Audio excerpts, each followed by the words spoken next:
Hi friends, ಎಲ್ರಿಗೂ ನಮಸ್ಕಾರ. Welcome to Ambika cooking ಬ್ಲಾಗಿನ್.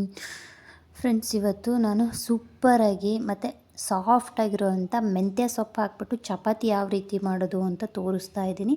ಬನ್ನಿ ಈಸಿಯಾಗಿ ಮಾಡೋಣ. ನಾನಿಲ್ಲಿ ಒಂದು 2 ಕಪ್ಪಷ್ಟು ಗೋಧಿ ಹಿಟ್ಟು ತೊಗೊಂಡಿದ್ದೀನಿ. ಗೋಧಿ ಹಿಟ್ಟಿಗೆ 1 ಸ್ಪೂನಷ್ಟು ಉಪ್ಪು ಹಾಕ್ಕೊತಾ ಇದ್ದೀನಿ. ಮತ್ತು 1/2 ಟೇಬಲ್ ಸ್ಪೂನಷ್ಟು ಅರಿಶಿಣ, ಸ್ವಲ್ಪ ಹಸಿ ಕರಿಬೇವಿನ ಸೊಪ್ಪು ಕಟ್ ಮಾಡಿ ಹಾಕ್ಕೊಂಡಿದ್ದೀನಿ. ಮತ್ತು 1 ಕಪ್ಪಷ್ಟು ಕೊತ್ತಂಬರಿ ಸೊಪ್ಪನ್ನ ಕಟ್ ಮಾಡಿ ತೊಳೆದು ಹಾಕ್ಕೊಂಡಿರೋದೀನಿ. ಮೆಣಸಿನ್ಕಾಯಿನ ಕುಟ್ಬಿಟ್ಟು ಹಾಕ್ಕೊತಾ ಇದ್ದೀನಿ. ಹಸಿಮೆಣಸಿನ್ಕಾಯಿ ಪೇಸ್ಟ್ ಹಾಕಿದ್ರೆ ಚೆನ್ನಾಗಿರುತ್ತೆ ಟೇಸ್ಟು. ಚೆನ್ನಾಗಿ ಸ್ವಲ್ಪ ಮಿಕ್ಸ್ ಆದಮೇಲೆ ಓಂಕಾಳನ್ನ ನಾನಿವಾಗ ಹಾಕ್ಕೊತಾ ಇದ್ದೀನಿ. ಚೆನ್ನಾಗಿ ತಿಕ್ಬಿಟ್ಟು ಹಾಕ್ಕೊತಾ ಇದ್ದೀನಿ. ಓಂಕಾಳು ಹಾಕ್ಕೊಂಡ್ರೆ ಸ್ಮೆಲ್ಲು ಚೆನ್ನಾಗಿರುತ್ತೆ ಮತ್ತು ಟೇಸ್ಟು ಕೂಡ ಚೆನ್ನಾಗಿರುತ್ತೆ. ಇವಾಗ ಮೆಂತ್ಯ ಸೊಪ್ಪನ್ನ ಕಟ್ ಮಾಡಿ ತೊಳೆದ್ಬಿಟ್ಟು ಇರೋದನ್ನು ಹಾಕ್ಕೊತಾ ಇದ್ದೀನಿ. ಕಡ್ಡಿ ಇರೋದನ್ನೆಲ್ಲ ತೆಗೆದು ಸಣ್ಣಕ್ಕೆ ಕಟ್ ಮಾಡಿಬಿಟ್ಟು ಹಾಕ್ಕೊಬೇಕು. ಇವಾಗ ಅದರಲ್ಲೇ ನಾನು ಹಿಟ್ಟನ್ನ ಸ್ವಲ್ಪ ಮಿಕ್ಸ್ ಮಾಡ್ಕೊತಾ ಇದ್ದೀನಿ. ಸೊಪ್ಪಲ್ಲಿ ಹಸಿ ಅಂಶ ಇರುತ್ತಲ್ಲ, ಇವಾಗ ಸ್ವಲ್ಪ ಸ್ವಲ್ಪ ನೀರು ಹಾಕ್ಕೊಂಡು ಹಿಟ್ಟು ಕಲಸಿ ಇಟ್ಕೊತಾ ಇದ್ದೀನಿ ಸಾಫ್ಟ್ ಆಗೋ ಥರ. ನಾನಿಲ್ಲಿ ಎಣ್ಣೆ ಬಳಸಿಲ್ಲ ನೋಡಿ. ಇಷ್ಟು ಸಾಫ್ಟ್ ಆದಮೇಲೆ ಒಂದು 10 ನಿಮಿಷ ನೆಂದಿದೆ. ಇವಾಗ 10 ನಿಮಿಷ ನೆಂದಾದಮೇಲೆ ತೋರಿಸ್ತಾ ಇದ್ದೀನಿ ಎಷ್ಟು ಚೆನ್ನಾಗಿ ಸಾಫ್ಟಾಗಿ ನೆಂದಿದೆ. ಸ್ವಲ್ಪ ಹಿಟ್ಟನ್ನ ಹಾಕ್ಕೊಂಡು ಚೆನ್ನಾಗಿ ಕಲಿಸ್ಕೊತಾ ಇದ್ದೀನಿ. ಇವಾಗ ಉಂಡೆಗಳನ್ನ ಮಾಡಿ ಇಟ್ಕೊಂಡಿದ್ದೀನಿ. ಇವಾಗ ಚಪಾತಿ ಲಟ್ಟಿಸ್ಕೊತಾ ಇದ್ದೀನಿ. ಮಕ್ಕಳು ಸೊಪ್ಪು ತಿಂದೇ ಇದ್ದಾಗ ಈ ಥರ ಮಾಡಿಕೊಟ್ರೆ ಇಷ್ಟಪಟ್ಟು ತಿಂತಾರೆ. ಮತ್ತು ಅದಕ್ಕೆ ಒಂಚೂರು ಚಟ್ನಿ ಮಾಡಿಕೊಟ್ರೆ ಇನ್ನೂ ಚೆನ್ನಾಗಿ ಟೇಸ್ಟು ಕಾಂಬಿನೇಷನ್ ಚೆನ್ನಾಗಿರುತ್ತೆ. ಟೊಮೊಟೊ ಚಟ್ನಿ ಮಾಡಿದ್ರೆ ಸೂಪರಾಗಿ ಕಾಂಬಿನೇಷನ್ ಇರುತ್ತೆ.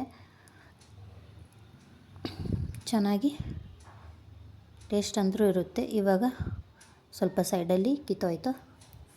ಇವಾಗ ಹಾಕ್ಕೊಂಡ್ಮೇಲೆ ಎಣ್ಣೆ ಹಚ್ಕೊತಾ ಇದ್ದೀನಿ ಒಂದು ಸೈಡು. ನಾನು ಮುಂಚೆ ಕಲಿಸ್ಬೇಕಾದ್ರೂ ಎಣ್ಣೆ ಬಳಸಿಲ್ಲ. ಇವಾಗ ಹೆಂಚ ಮೇಲೆ ಹಾಕ್ಕೊಂಡ್ಮೇಲೆ ಎಣ್ಣೆ ಹಚ್ಕೊತಾ ಇದ್ದೀನಿ ಒಂದು ಸೈಡು. ಇವಾಗ ಟರ್ನ್ ಮಾಡಿಕೊಂಡು ಮತ್ತು ಈ ಕಡೆ ಸೈಡು ಕೂಡ ಎಣ್ಣೆ ಹಚ್ಕೊತಾ ಇದ್ದೀನಿ. ಎಣ್ಣೆ ಬದಲು ತುಪ್ಪನೂ ಹಚ್ಕೊಬೋದು. ಮಕ್ಕಳಿಗಾದರೆ ತುಪ್ಪ ಹಚ್ಕೊಟ್ರೆ ಚೆನ್ನಾಗಿರುತ್ತೆ. ಮಕ್ಕಳಿಗೆ ಆದಷ್ಟು ತುಪ್ಪ ಮತ್ತು ಸ್ವೀಟು ಈ ಥರನ ಕೊಡಬೇಕು. ಸ್ವಲ್ಪನಾರ ಶಕ್ತಿ ಬರುತ್ತೆ. ಇವಾಗಿನ ಮಕ್ಕಳು ಅದು ಯಾವುದು ತಿನ್ನಲ್ಲ, ಬರೀ ಅಂಗಡಿದು ಹೊರಗಡೆದೇ ಕೇಳ್ತಾರೆ. ಈ ಥರ ಹೊರಗಡೆ ಕೊಡೋಕ್ಕಿಂತ ನಾವೇ ಮನೆಯಲ್ಲಿ ಒಂದು 5-10 ನಿಮಿಷ ಲೇಟ್ ಆದರೂ ಪರವಾಗಿಲ್ಲ ಮಾಡಿಕೊಟ್ರೆ ಮಕ್ಕಳು ಹೆಲ್ತು ಕೂಡ ಚೆನ್ನಾಗಿರುತ್ತೆ.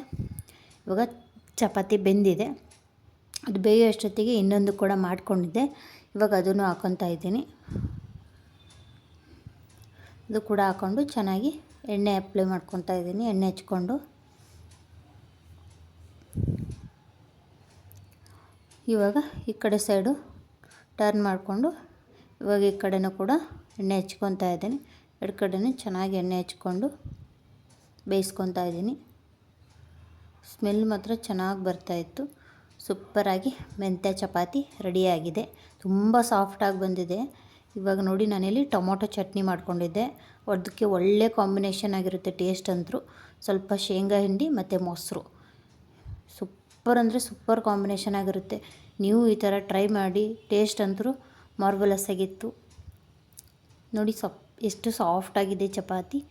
ನೀವು ಟ್ರೈ ಮಾಡಿ. ಪ್ಲೀಸ್ ಚಾನಲ್ಗೆ ಸಬ್ಸ್ಕ್ರೈಬ್ ಆಗಿ. Thank you for watching. Bye bye.